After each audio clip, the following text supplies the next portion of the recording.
अब तेरी ये चुप्पी हमसे नहीं देखी जाती। कुछ तो बोलो बेटा, कुछ तो बोलो। अपने बाबूजी से बात करो। देखो बेटा, हम निढाल हो गए हैं।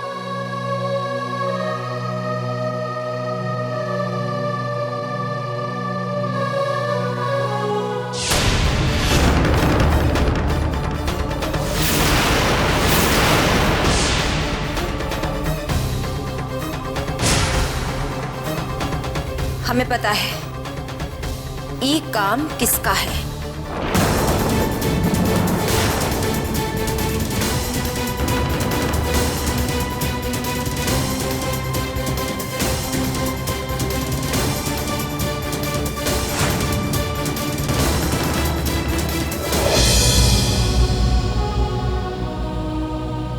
सबसे पहले मुन्ने का कपड़ा गायब हुआ, दूसरे दिन ठीक वही कपड़ा जला हुआ मिला। बाबूजी, बाबूजी, ये सारी बातें हम आपको सिर्फ इसलिए नहीं बता रहे थे कि आप परेशान ना हो जाए। हमने मुन्ने के मुंह पर तकिया देखा,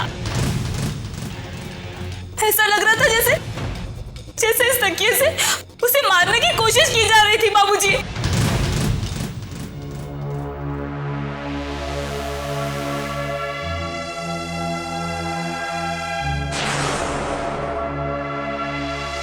पंद्रह साल पहले जो जो हरकतें मेरे बेटे अनिकेत के साथ हुई थी, वही हरकतें मेरे पोते के साथ कर रहा है।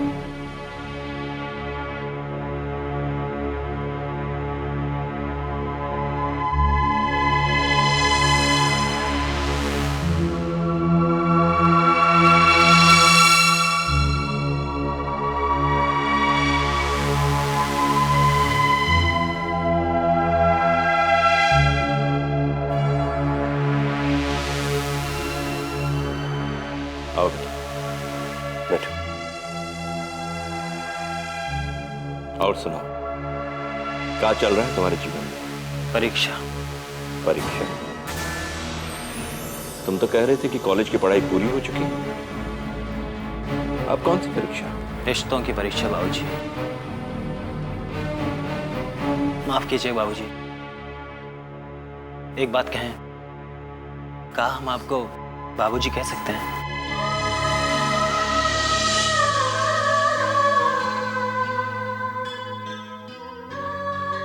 काहे नहीं, बेटे का दोस्त भी तो बेटे जैसा ही होता है ना। वैसे तुम रिश्तों की परीक्षा की बात कर रहे थे। हाँ बाबूजी, इंसान के जीवन में हर कदम पर परीक्षाएं होती हैं।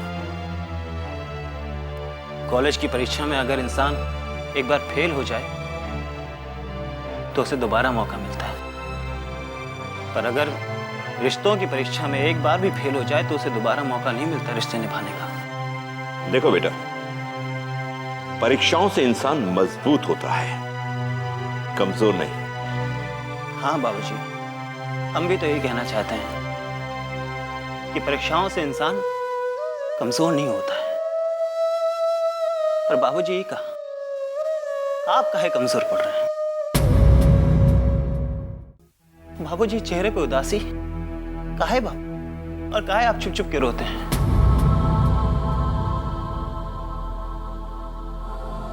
हम जानते हैं बाबूजी कि हमें आपसे इस तरह से बात करने का कोनो अधिकार नहीं है, पर हम क्या करें बाबूजी? हम जब भी किसी बुजुर्ग को रोता हुआ देखते हैं तो हमें ऐसा लगता है कि हमारे बाबूजी रो रहे हैं। और बाबूजी, आपकी छलकती हुई आंखें साफ जाहिर करती हैं कि आप कमजोर पड़ रहे हैं। नहीं नहीं, हम कमजोर नहीं पड़ रहे। जब अपने ही 10 साल के बेटे को हमने एक अनजानी मंजिल की ओर 15 साल पहले भेज दिया था और खुद अपने ही नसीब में अपने बेटे से लंबी जुदाई लिख दी थी, तब कमजोर नहीं पड़े हम, तो अब काहे पड़ेंगे? अरे हमारी पत्नी हमारे दामन में 5 साल के अनिकेत को छोड़कर चली गई थी। अरे तब कमजोर नहीं पड़े तो अब क्या पड़ेंगे?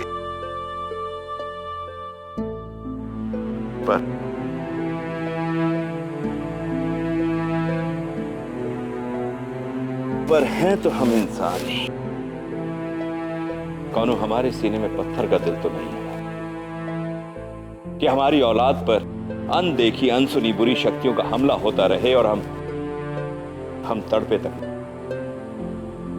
लाख रोकते हैं अपने आप को, लाख कोशिशें करते हैं, लाख समझाते हैं, पर क्या करें?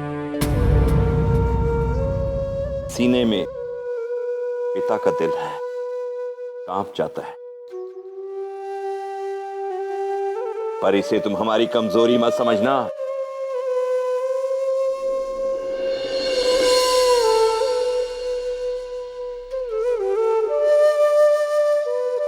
हाँ बाबूजी, बाबूजी आपका अनिकेत तो आपकी आंखों के सामने है, इस परिवार में मौजूद है। पर हमारा परिवार तो अपना बेटा खो चुका है। हमारे प्रेम भैया, उनका किसी ने कत्ल कर दिया। बाबूजी हमारे घर की नींव तक हिली, पर तब भी हम कमजोर नहीं पड़े। पर बाबूजी हमने कठिनाइयों के सामने घुटने नहीं टेके। बाबूजी आपकी तरह हमारी अम्मा भी कहती कि बेटा ये जीवन के रास्ते बहुत पथरीले होते, और इंसान जब इन रास्तों पर चलता है तो कभी इंसान खुद छलनी होता है या फिर रिश्ते। आज के तुम जैसे नौजवानों पर हमें गर्व है, जो रिश्तों को मान सम्मान भी देते हैं और उनकी इतनी कद्र भी करते हैं। वास्तव में आज तुमने हमें हिम्मत दी, वरना हम तो अपने परिवार की डूबती हुई नैया को देख रहे हैं और ये सूर्य प्रताप सिंह कुछ नहीं कर पा रहे, कुछ नहीं कर पा रहे। पर आज हम अपने आप से ये वादा करते हैं कि अपने परिवार की इस नैया को कभी डूबने नहीं देंगे, कभी डूबने नहीं देंगे। बाबूजी, आप फिक्र ना करें, आपकी इस लड़ाई में हम सब आपके साथ हैं। हम मुन्ने को देखकर आते हैं। हाँ बेटा।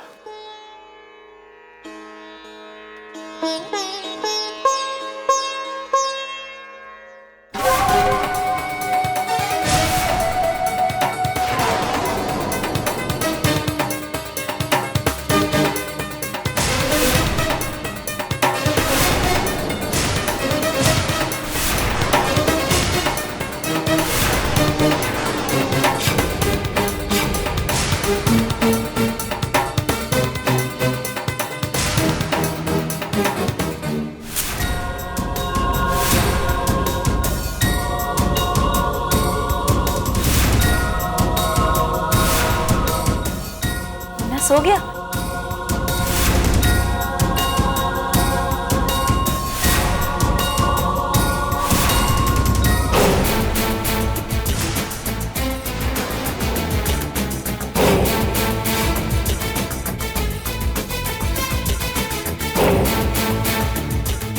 घड़ी? ये तो कामिनी की है, लेकिन यहाँ कैसे?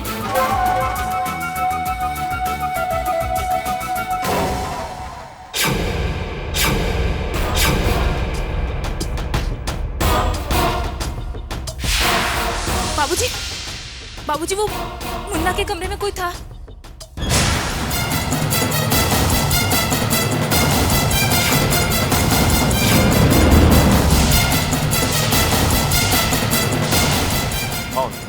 कौन है? पता नहीं बाबूजी, लेकिन वो जो भी कोई था, हमें उसके इरादे नेक नहीं लगे। तुमने उसे देखा? नहीं बाबूजी, हम उसे देख नहीं पाए। लेकिन बाबूजी, हमें शक है कि वो कामिनी थी।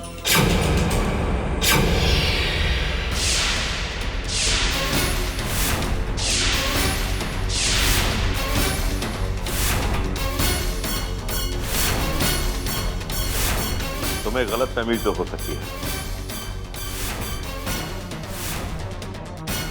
हो सकता है बाबूजी, लेकिन मुन्ने को लेकर चिट्ठी में आप ही ने तो लिखा था कि यहाँ पर आपको किसी पर भरोसा नहीं।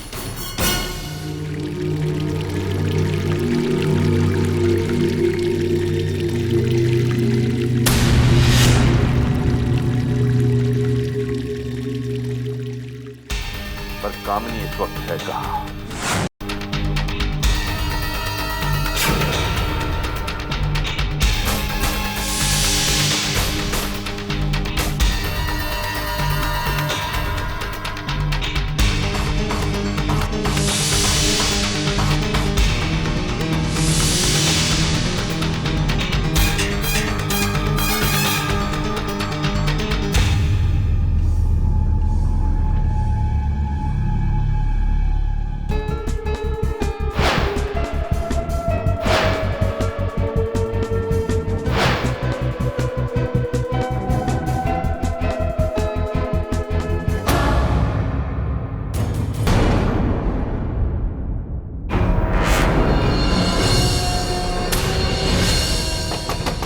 कामिनी,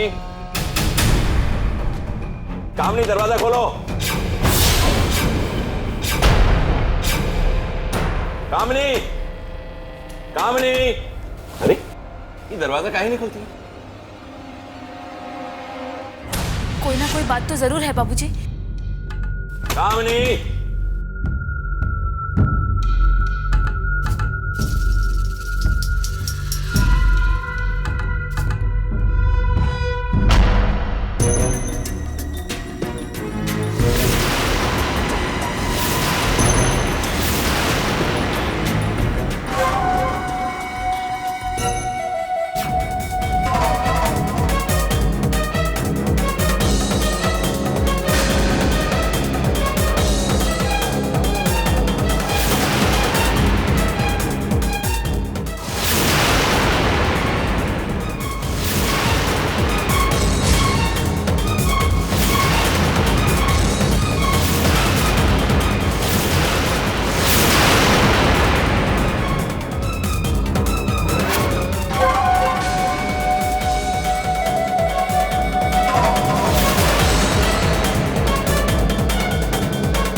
कामिनी दरवाजा खोलो।